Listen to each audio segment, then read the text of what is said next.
The smell of burning meat rolled over the compound just after dusk, thick, greasy, unmistakably American. A group of young Japanese women huddled in the shadow of the barracks, their thin uniforms clinging to the night breeze, stomachs hollow and minds braced for the worst. One whispered, "They're preparing to make an example."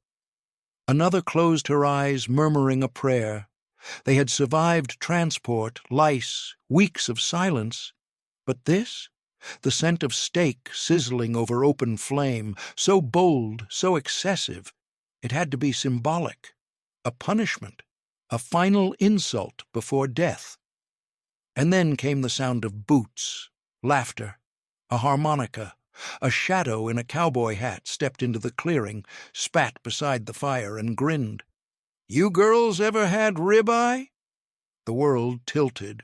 One girl thought she'd faint. Another burst into tears. It wasn't cruelty that undid them. It was kindness. This wasn't an execution. It was dinner. Illegal, unsanctioned, unforgettable. Before that night, all they had known was absence. The absence of safety, the absence of noise, the absence of hope. And worst of all, the absence of dignity. For months, these young Japanese women had been told that surrender was not an option, not because it was unlikely, but because it was unthinkable. To surrender was to become less than a ghost. Bushido had carved that belief deep into their bones. Death before capture, honor before survival. Every day of training whispered the same mantra. If the Americans take you, they will violate you. They will strip you, shame you, erase your name from your family's history. Better to jump from a cliff. Better to pull the pin on your grenade and hold it to your chest. Better to vanish. But they hadn't vanished. They'd been captured. The final weeks of the war were a blur of ash and contradiction. One day they were tending the wounded in bunkers. The next, they were marching away from smoldering barracks with white flags torn from bedsheets. The world around them, that tight, brutal, nationalistic order, had collapsed overnight. Their commanding officers had disappeared. The broadcasts had gone silent. Their rifles had been taken, and still, no death came, no bullet, no punishment, just waiting. A numb shuffle through jungle roads and mud-choked rivers until they reached a holding station. Then a boat, then another waiting room, this time across the ocean. It wasn't the journey itself that broke them. It was the quiet, the lack of vengeance, the lack of the cruelty they had been promised. That was the most terrifying thing of all. They arrived in the camp like shadows wearing uniforms. Some were nurses. Others had worked in communication towers or quartermaster posts. None had fired a gun, but they had worn the armbands. They had chanted the pledges. They had bowed to the emperor's portrait. And now they sat in a place that was not war, but not peace either.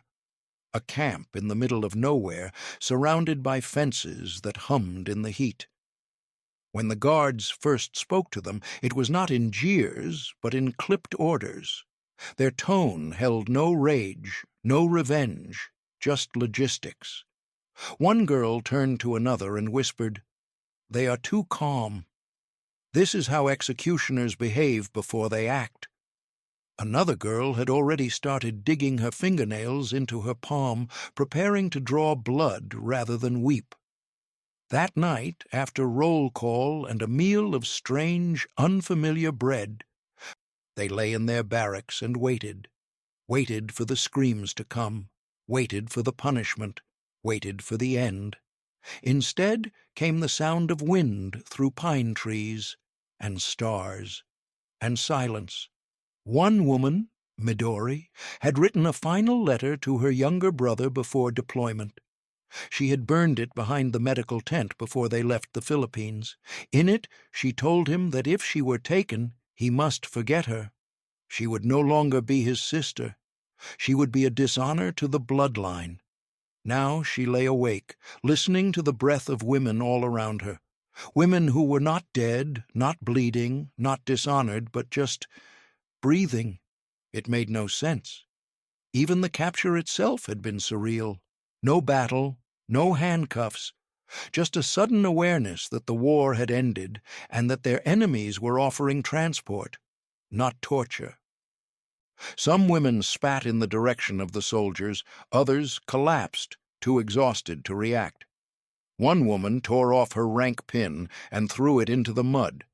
But even then, the Americans hadn't raised their weapons. They simply herded them forward.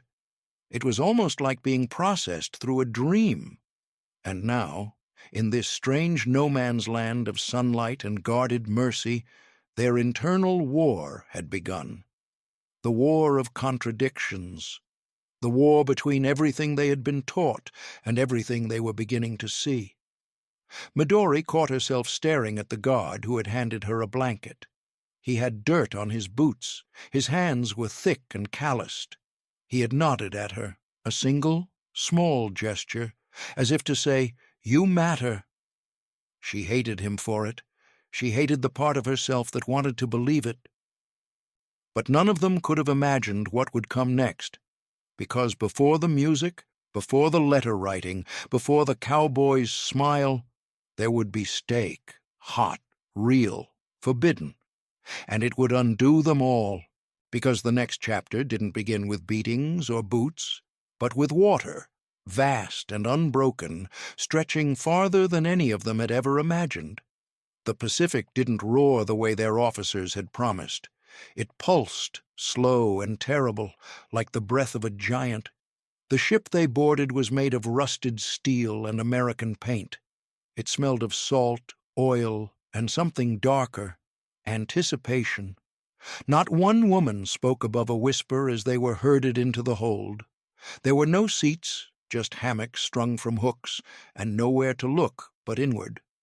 Some vomited the first hour, others clung to steel pipes, mouths tight with defiance or nausea. Midori counted each bolt on the bulkhead beside her to stay sane. When she reached 412, she stopped and simply closed her eyes. The ocean below didn't care who they were. Neither did the men who ran the ship. They barked orders in English, fast and flat. The women didn't understand the words, but they understood the tone. Not cruel, not kind, just indifferent. The silence stretched for days. They were given food, rice that wasn't quite rice, watery meat that may have come from cans older than the war. One woman whispered that the Americans were fattening them for torture. Another laughed dryly, the first sound of bitter humor in weeks. But laughter didn't last long. Seasickness swallowed them all eventually. The waves had no agenda. They simply rolled, and the women clung to each other like ghosts, trying not to dissolve. Then came the docks. A distant shoreline emerged like a mirage, clean and untouched. Midori thought it might be another hallucination, another cruel rehearsal for death. But then the ship groaned to a halt, chains clattered, and orders were barked with new urgency. The women filed off, blinking in the foreign light. American flags flapped above them. The air smelled like bread and machines. They were led down ramps into what looked like a warehouse but felt like a laboratory. Lines formed, tags were handed out. Names, real or assigned, were written in block letters. One girl, Masako, tried to give her full name, but the clerk just nodded and wrote, "Masako, no 4429." The number felt heavier than her body. The papers they signed weren't explained. The gloves the Americans wore were clean. Every surface was scrubbed. This wasn't a prison. It was a system. The delousing station was the final step. At least that's what they thought. Until the clothes were taken. One by one, the women were brought into tiled rooms. They were handed bars of soap, thick, square, and smelling faintly of lavender. The sight of it nearly made Midori cry. She hadn't held real soap since her mother's kitchen, years ago, but this was different. This was enemy soap. It had weight. The water hissed before she stepped in, and then it came, hot, clean, and enveloping. She gasped. Her body flinched. It felt like a mistake. She waited for the water to turn cold, to sting, to vanish. But it didn't. It stayed, steady, generous. It poured down her back and erased something she hadn't known was still clinging to her, the belief that she didn't matter. The towel they gave her afterward was warm from a dryer. The robe was simple, beige cotton. But in her hands it felt like silk. It wasn't just comfort.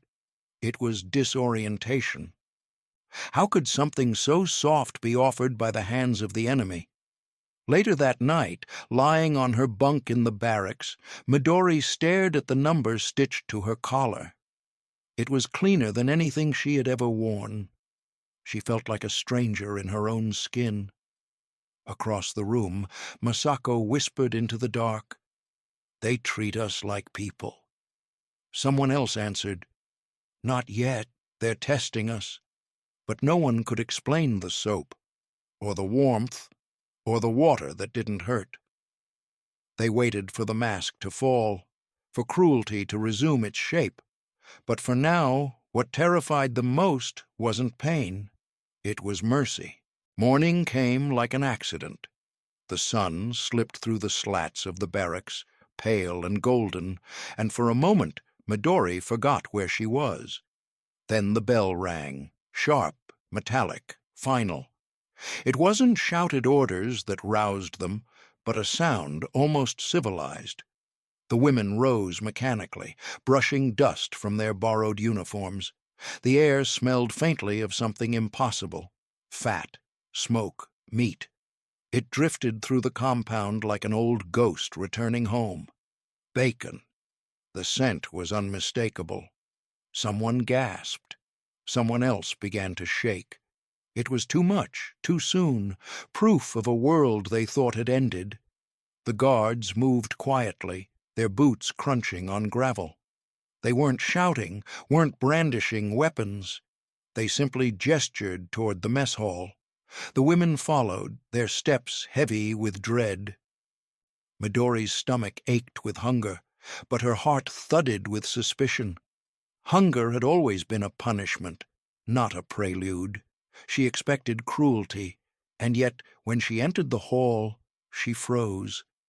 Rows of tables stretched across a clean wooden floor. Tin trays gleamed under morning light, and on those trays, eggs, steaming, yellow, unfamiliar. Next to them, bread. Real bread. Not the sawdust mixture that crumbled in your fingers, but soft white slices. Beside it sat a small mug of something dark that smelled bitter and strange. Coffee. The silence in that room was suffocating. One woman muttered that it had to be a trick, poisoned food meant to humiliate them. Another whispered, "They will watch us eat and laugh." But the guards weren't watching. They were eating the same food at another table, their manner casual, bored even. No performance, no trap. Midori sat down slowly.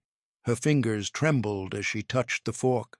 When she lifted it, the metal felt heavy, too deliberate, too symbolic. She cut a small piece of egg and brought it to her mouth.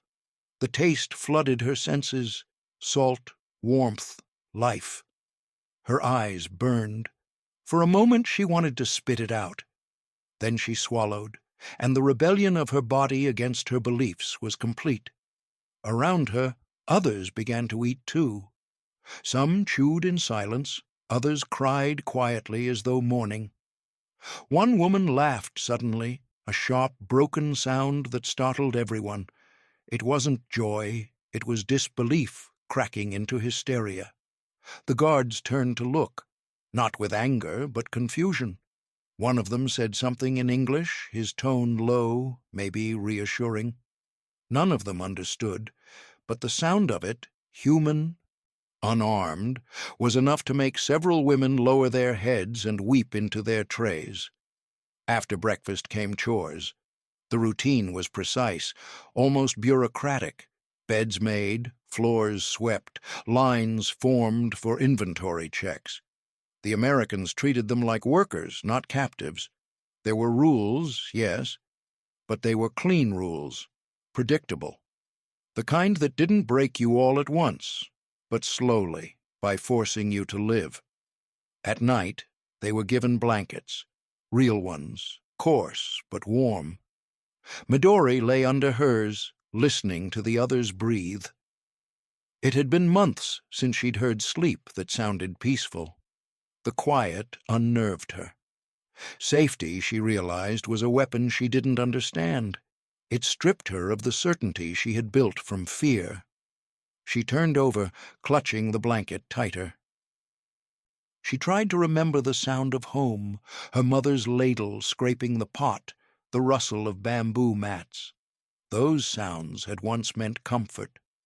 Now the hum of the generator outside replaced them, the steady drone of American order. She wondered if this too was war, only quieter. One of the women whispered in the dark, "If this is kindness, what are we supposed to feel?" No one answered. Midori stared at the ceiling, tracing the shadows. Her stomach was full, her skin was clean, her heart was restless. She had thought death would be easier than this. To die for honor was simple. To live because the enemy insisted, that was unbearable. And as the camp lights dimmed and the guards' voices softened into distant conversation, she realized that she no longer knew which side of the wire her soul belonged to. The next morning the sound of laughter drifted across the yard, deep, easy, careless. It didn't belong to the guards she'd come to recognize. It was lower, warmer, with a drawl that wrapped itself around each word like a slow ripple through water. When Midori stepped out of the barracks, squinting against the early light, she saw him. A man standing near the supply truck, boots caked in dust, hat tilted low against the sun. He wore his uniform wrong, sleeves rolled, collar open, the outline of defiance hanging off him like the scent of tobacco.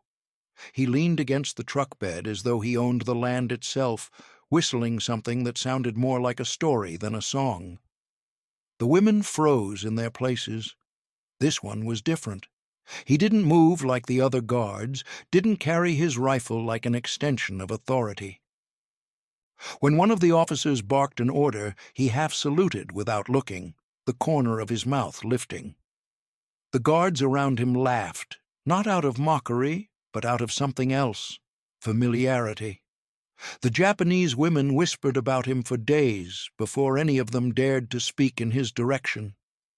The name came first from one of the cooks who worked near the mess hall, Cowboy. No one knew his real name, only that he came from a place of open plains and bigger silences. Rumor said he'd been a ranch hand before the war, that he could lasso a calf as easily as he could fix an engine. To the women, those were just foreign words, but they sounded strange and noble all the same. Cowboy, freedom, open land.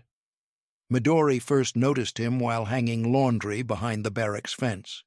He was fixing a broken water pump nearby, crouched low, sleeves rolled past his elbows. His hands were darkened by sun and grease, veins like cords running beneath the skin. Every few minutes he would stop, wipe his forehead with the back of his arm, and hum. She didn't recognize the tune, but it had rhythm, not martial, not forced. It was the kind of sound that didn't ask permission to exist. When the pump finally sputtered to life, water gurgled through the pipe, and he grinned, clapping the metal like an old friend. For a fleeting moment Midori saw something unfamiliar in that grin, pride without cruelty. Later that afternoon he walked past the fence carrying a box of supplies. The guards called to him, but he waved them off and stopped near the women sorting laundry. From his pocket he pulled something small, shiny, wrapped in paper, and tossed it gently over the fence. It landed near a girl's feet. Chocolate. The girl froze. No one moved. The guards looked away, pretending not to notice. The cowboy just tipped his hat and walked on. The girl unwrapped it slowly, tears blurring her vision as she broke it into pieces and passed them around. The taste was foreign, almost too sweet. None of them spoke. The silence said enough. He became a presence more than a person after that. The sound of his boots, the smell of leather and smoke, the lazy whistle in the distance. The other guards came and went, faceless and efficient, but he lingered. He fixed broken hinges, patched holes in walls, carried crates of bread with his sleeves rolled to his elbows. Sometimes he spoke to the prisoners in slow English, stretching the vowels, gesturing with his hands when words failed. "Eat," he'd say, pointing to their plates. "Good, yes?" The women nodded cautiously.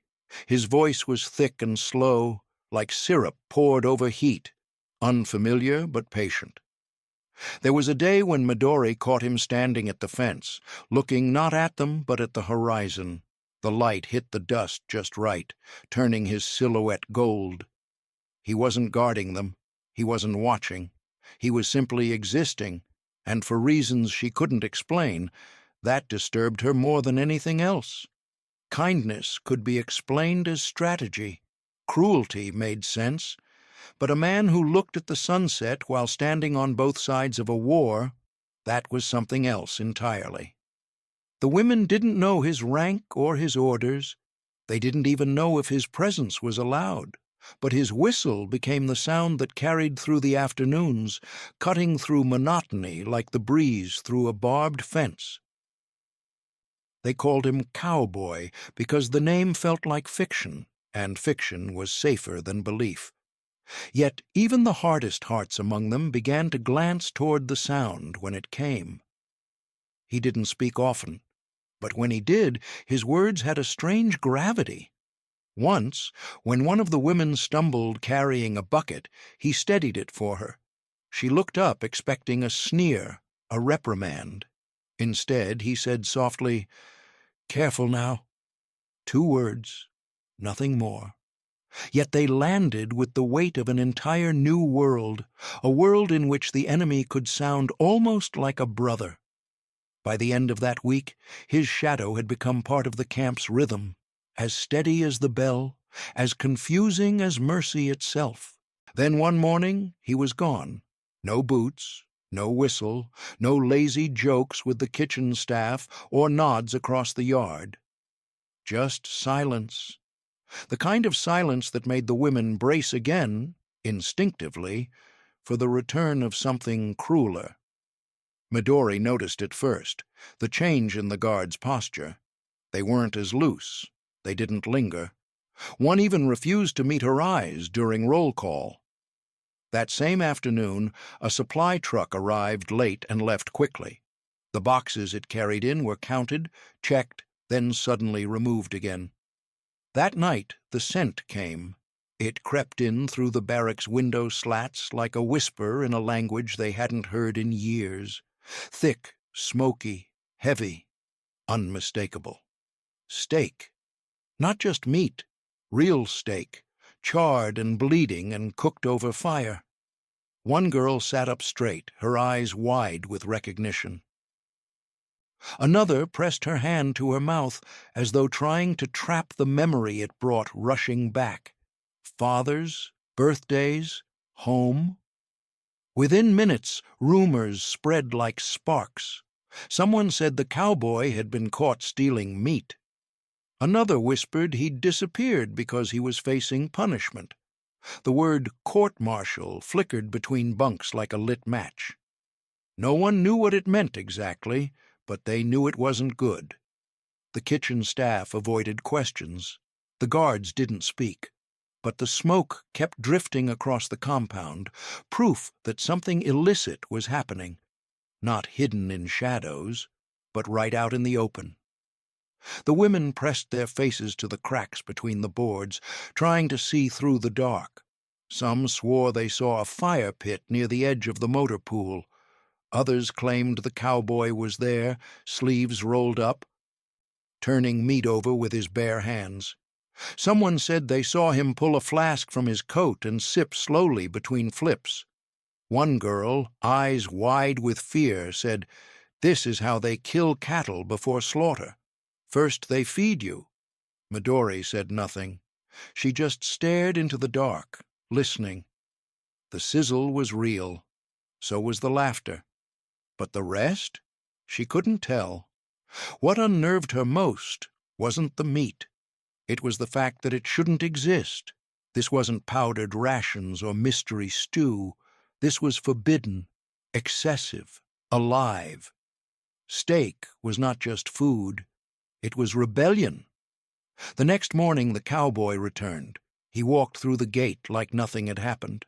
No fanfare, no punishment. A grease stain still darkened one sleeve of his uniform. The same hat, the same boots, the same casual nod to the guards. But now he was something else, a question with no answer. When he passed the barracks, a few of the women turned away, afraid to meet his gaze. Others stared, trying to read his face. Did he know they knew? Did he do it for them, or for himself? Was it a celebration, a threat, a trick wrapped in kindness? In the days that followed, the smell returned again. Once, twice, always faint but unmistakable. It made the women restless, angry, hopeful, suspicious. Their hunger sharpened, not just for food, but for explanation. But none came. The cowboy didn't speak of it, neither did the guards. Still, the air had changed. Meat was not supposed to be smelled behind barbed wire. Not that kind, not like that. It stirred too much. It reminded too clearly. The women waited for something to follow, a speech, a punishment, a confession. Instead, they got silence, and somehow that silence felt louder than any answer. It happened without warning, without announcement, and without permission. One moment the camp hummed with its usual mechanical rhythm, the shuffle of boots, the clang of the mess hall bell, and then came the low, rolling sound of a metal cart being pushed across the gravel. 2 American guards moved with the unease of men caught between duty and rebellion. Behind them walked a third figure, hat tilted low, boots dusty, sleeves rolled to his elbows. The cowboy. His gait was unhurried, his expression unreadable. When the cart stopped near the mess yard and the tarp came off to reveal a flat-iron grill, the air itself seemed to freeze. The women stared from their stations, unsure whether to look away or watch. It was then that the sizzle began, sharp, alive, defiant. The smell drifted across the compound, thick and sweet with fat. Steak, not powdered rations or canned meat, real steak. The first wave of scent hit them like a ghost from another life. Some froze mid-step, others flinched as though it were a trick, a cruel reenactment of home. One girl whispered, "It's the last meal." Another crossed herself and turned away. The guard said nothing. The cowboy stood at the grill, spat once into the dirt, flipped a piece of meat with the casual confidence of a man who knew exactly what kind of line he was crossing, and then nodded toward the women. Plates were passed out. No ceremony, no orders, just food. When the first woman refused to touch hers, her silence was defiant. The next held hers trembling, unable to lift it. But the third woman, small, dark-haired, eyes hollow from months of malnutrition, took a bite, and her body crumpled. The sound that escaped her wasn't laughter or sobbing, but something in between, something raw and animal and grateful. The others followed in hesitant silence. Midori lifted her plate and stared at the marbled surface of the steak, the charred edges, the faint steam curling upward like prayer smoke. She had forgotten that food could smell alive. When she finally bit into it, Her teeth sank into warmth and salt, and for an instant she was no longer in captivity. She was home, standing barefoot in her mother's kitchen, watching fat crackle in a cast-iron pan. The memory struck her so hard she nearly dropped the plate. Her mind rebelled, screaming that this was wrong, that to enjoy this was to betray everything she'd been told to hold sacred. But her body would not listen. Hunger had its own language, and it drowned out ideology. Around her, others ate slowly, reverently. Some wept openly. A few sat frozen, unable to bring the food to their lips. The guards watched from a distance, uneasy witnesses to something sacred and forbidden. The cowboy stood over the fire, silent and still, his face half hidden beneath the brim of his hat. He wasn't gloating or showing pity. He simply cooked. Every so often he chuckled under his breath, the sound low and human, as if amused by the absurdity of it all, how the simple act of feeding could feel like mutiny. When the food was gone, the women sat motionless, their laps stained with grease, the air still thick with smoke. The taste lingered on their tongues, heavier than guilt, sweeter than forgiveness. Midori looked down at her hands and saw they were shaking. The warmth in her stomach was unbearable. As if she had swallowed light she did not deserve, she thought of her family, of her brothers starving in the rubble, of her mother boiling weeds, and shame coiled through her like a slow, tightening vine. And yet, beneath that shame was something else, something that terrified her even more. Relief. The cowboy said nothing as he cleaned the grill. He tipped his hat once, a silent acknowledgment, then walked away as the fire dimmed to embers. No orders were shouted, no punishment followed, just a lingering silence, the kind that makes you realize something irreversible has happened. For the women, it wasn't merely the food that haunted them, but the act itself. It wasn't sanctioned kindness or political theater. It was rule-breaking born from something older than war, older than nations, a simple, stubborn belief that humanity should not require permission. That night, long after lights out, Midori lay awake, still tasting the steak on her tongue. It wasn't just food, it was trespass. It was a memory of freedom smuggled through the barbed wire, an act of rebellion disguised as mercy. The cowboy hadn't fought the war with guns or orders, he had fought it with fire and salt. And in that moment she realized something she had never dared to think before, that one man's small defiance could feel holier than any victory. The next morning, something shifted. It didn't arrive with the bell or a guard's command, but in the quiet, invisible movement of hands.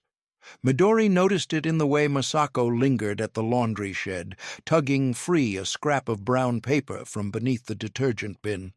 A pencil nub passed silently from one hand to another. There was no announcement, no permission, no ceremony. Just women who had tasted something they were not supposed to taste, now needing to say something they were not supposed to say. It started as a trickle, fragments, confessions, letters not meant to be sent, written on the backs of supply receipts and torn pages from old Red Cross forms. Midori sat beneath the barrack steps, knees tucked to her chest, and began to write. She didn't plan it. The pencil moved on its own. "Mother," she wrote slowly, "I ate steak in America. I don't know how to explain it." The words felt like betrayal. Her hand trembled. She paused, stared at the sentence, and nearly scratched it out. But she didn't. Instead, she kept going. She wrote about the smell, about the cowboy's quiet nod, about how the food tasted like a life she thought she had buried in the ashes of Hiroshima. She didn't write about shame. She didn't need to. It lived between every line. Other women wrote too. One girl hid her letter in the lining of her boot. Another sewed hers into the hem of a pillowcase, a message tucked into cotton and thread. Some wrote in Japanese, others tried English, fumbling through borrowed vocabulary. "I remember," one scrawled on the corner of a soap wrapper. "I remember who I was." That sentence passed between bunks like a candle, lit and relit in secret. The guards didn't notice, or pretended not to. The cowboy saw a girl folding a note into her sleeve one afternoon and said nothing.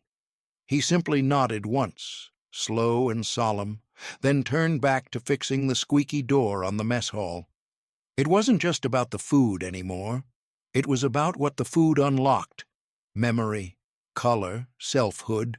For months, they had tried to forget their pasts because remembering hurt too much. But now, forgetting seemed like a second death. Writing became their way back. They wrote not for politics, not for propaganda, but because someone had seen them, had handed them a plate not marked POW, but marked human. That plate had become a mirror, and yet the act of remembering wasn't without pain. Each sentence felt like a crack in the armor they had built from obedience and silence. "I told myself I was dead," one woman wrote. "Now I'm not so sure, and I don't know if that's better." Another wrote, "I saw stars last night, real ones. I thought about my brother. I don't think he would recognize me now." There was no catharsis, just fragments.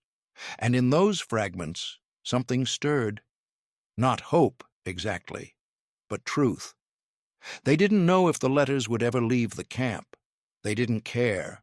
Writing them was the only way to survive the contradiction, to reconcile the shame of survival with the quiet blessing of that meal. Because now they knew something they weren't supposed to know. They were still alive. And someone, somehow, had dared to treat them like it. The silence that followed the steak dinner did not stay silent for long. At first, it crept through the barracks like fog, quiet but unshakable. The women didn't speak of it openly. There were too many ears, too many rules, but the memory of that meal glowed in their eyes. It glowed in the way they folded laundry more gently, how they lingered longer in line when the cowboy passed by. What had happened wasn't permitted, which made it sacred, which made it dangerous. Whispers filled the gaps where permission had no authority. "Did you taste it?" one woman would ask, passing soap to another. "I heard he gave up his rations," someone else would say while sweeping near the mess. But it didn't stop at the fence line. Guards had heard, cooks, translators, and through them the story slipped out into the nearby town, a strange rumor about a cowboy who grilled steak for enemy prisoners, a kindness that didn't make sense, the kind people talked about in hushed voices because it said something uncomfortable, that even in war humanity might still slip through the cracks. It wasn't long before the letters were intercepted, not all of them, but a few. The kind hastily tucked into boots or hidden in seams that drew too much attention. They were brought to a sergeant's desk and read, but not destroyed. Instead, they were copied, translated, passed along. Someone in intelligence must have seen something worth noting. Not a threat, but something stranger. One letter said, "Mother, I am not starving. A man gave us steak. He looked me in the eye." Another simply read, "I think I dreamed the whole thing, but my stomach remembers." These weren't political statements. They were human ones, and that made them spread faster than propaganda ever could. At a nearby camp, a group of German prisoners heard the story from a nurse. "American soldier fed steak to Japanese women," she whispered as she passed a tray. "No orders, just did it." The Germans laughed at first, then fell silent. What did it mean, they wondered, to be fed like a guest by the people who defeated you? What kind of war made room for that? The legend grew in layers, like a myth that built itself. Some versions said the cowboy had stolen from the officer's mess. Others claimed he had cooked with forbidden spices smuggled in from his hometown. There were whispers that he would be court-martialed or had already been. Yet every morning he still showed up, sleeves rolled, boots dusty, nodding at the guards with the same quiet defiance. The women didn't ask questions. The myth was safer than the truth. It wasn't the stake that made the moment sacred. It was what the stake proved, that for one impossible afternoon someone had looked past the war, past the numbers, past the uniforms, and fed them like they mattered. Not for information, not for leverage, but because they were alive, because their hunger meant something. Before we move to the final chapters, we'd love to hear where you're watching this from. Drop a comment below and let us know. And if you've felt the power of this story, go ahead and like the video. Tap the subscribe button just under the video and click the notification bell beside it so we can keep making more stories like this one. Every single click helps us bring forgotten histories back to life. The Whisper campaign didn't need confirmation to become truth. It only needed memory. And memory, once fed, is hard to silence. By the time the transport orders came, the women no longer believed they would ever leave. The camp had become its own strange purgatory, neither punishment nor freedom, just a quiet suspension of the world they had known. But one cold morning, the gates opened wider than usual. Names were read, papers stamped. The word repatriation echoed through the air like an unfamiliar prayer. Home. They were going home. Yet no one cheered, no one smiled. Because home was not what it had been. The journey back across the Pacific was nothing like the one that had brought them. There were fewer guards now, fewer orders shouted, but the silence felt heavier. The ocean stretched vast and merciless, a grave for everything they had been told to believe.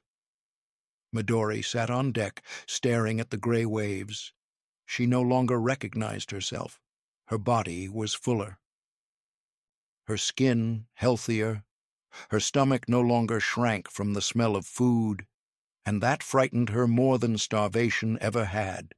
She had survived too well. When the ship finally reached Japan, the dock that met them was not the one they remembered. The city was ash, not figuratively, but literally. Blocks of rubble stretched where neighborhoods had once stood. The air tasted of dust and old fire. The people who gathered to greet the returning women didn't look like family. They looked like ghosts. Hollow-eyed, wrapped in rags, thin as paper. One of them, Midori's sister, held a child on her hip, a child whose skin hung loosely over bone. She stared at Midori as though unsure whether to embrace her or turn away. "You look well," she said finally, voice cracking with both awe and accusation. The words cut deeper than any weapon. For days after their return, the women tried to explain. They spoke of the camp, of the food, of the work, of the strange order that had governed their captivity. But when they spoke of the stake, the faces around them hardened. "You must be lying," one woman's father said, his voice brittle with disbelief.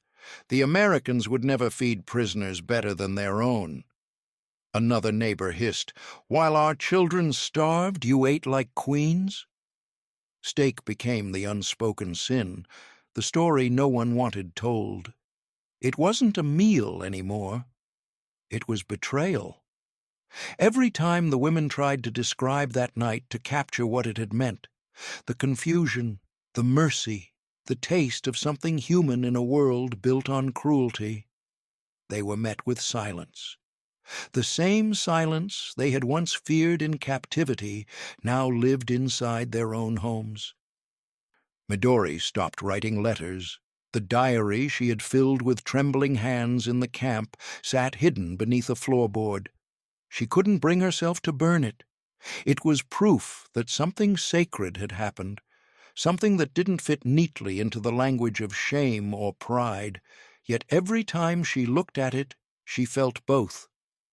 At the ration lines, she caught herself staring at the meatless soups, the wilted greens, the faces drawn tight with hunger. Once, when she passed a butcher's stall, the faint smell of raw fat turned her stomach. She saw a man behind the counter slicing thin strips of meat no larger than her fingers, and she almost wept. The memory of the Cowboys' fire flashed through her mind, the sizzle, the smoke, the absurd generosity of it. She had thought it was mercy. Now it felt like guilt. Whispers followed the women wherever they went. They were the ones who had lived too well in America, the ones who had come back with round faces and haunted eyes, the ones who couldn't explain why they cried when they smelled grilled food. Even among themselves, they stopped mentioning the steak aloud. It was safer that way. The world didn't want to hear about kindness in the language of war. And so the memory hardened, sealed inside their chests like contraband. It was no longer a story. It was a secret, one that burned quietly each time hunger gnawed through another generation. For Midori, the silence became its own kind of exile, because what haunted her most was not the cruelty of the enemy, but the unbearable truth that compassion could come wearing their uniform. And there was no place, not in Japan or anywhere else, for that kind of story. The fire crackled softly in the small iron stove, sending curls of smoke into the dim kitchen where Midori sat, her back bent with age, her hands steady from decades of silence. It was autumn again, and the wind outside carried the dry scent of leaves and wood, a whisper of years that had passed too quickly, too heavily.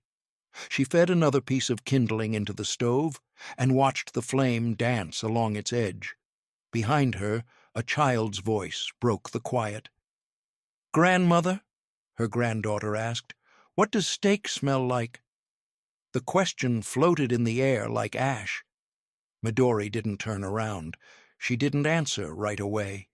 Instead, her eyes fixed on the smoke rising from the fire, and her breath caught. In an instant, the kitchen disappeared. She was 20 again, back in Texas. The grill hissed, meat sizzled, and a man in dust-covered boots handed her a plate that weighed more than any weapon she'd ever known. She blinked, the smoke stinging her eyes.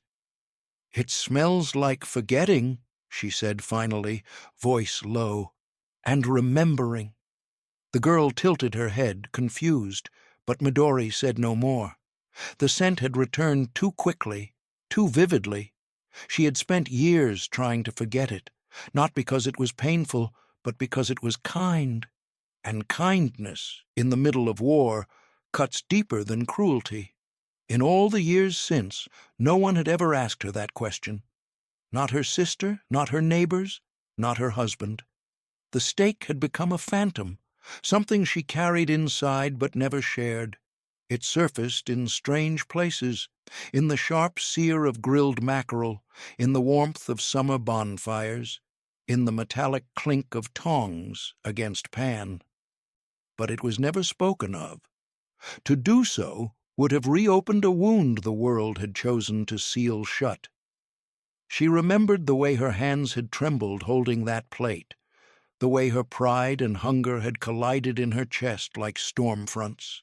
She had eaten it, every bite, and that truth had branded itself onto her soul more deeply than the day her city burned or the day the emperor surrendered. Because that meal had not been survival, it had been grace. And grace, she learned, comes with a cost.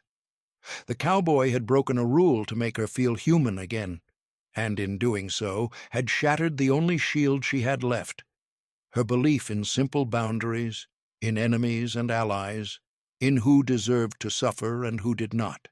He had made it all collapse with nothing more than a piece of stolen meat. And now, decades later, that collapse still echoed. The granddaughter stirred beside her, watching the fire dance. "I want to taste it someday," she said softly. Midori didn't answer, but in her mind she whispered, "You already have, because that scent, the smoke, the heat, the impossible tenderness of it, had never truly left her. It lived in the folds of memory, sharper than any blade, more enduring than any photograph. She had buried it beneath duty, silence, and time, but it remained, waiting, not as guilt, not as shame, but as proof that once, in the unlikeliest of places, someone had handed her a plate and asked nothing in return. She looked at her granddaughter and saw a future that might never need to understand what it meant to be fed by your enemy, and yet part of her hoped she would, not in suffering, but in understanding. That revolutions don't always come with banners or bullets. Sometimes they arrive as a stolen dinner, eaten under strange stars, while a cowboy in boots watches the fire with tired eyes. Midori closed her own eyes and let the scent take her one last time. Not back to the war, but to the night it paused, just long enough for her to remember she was still alive.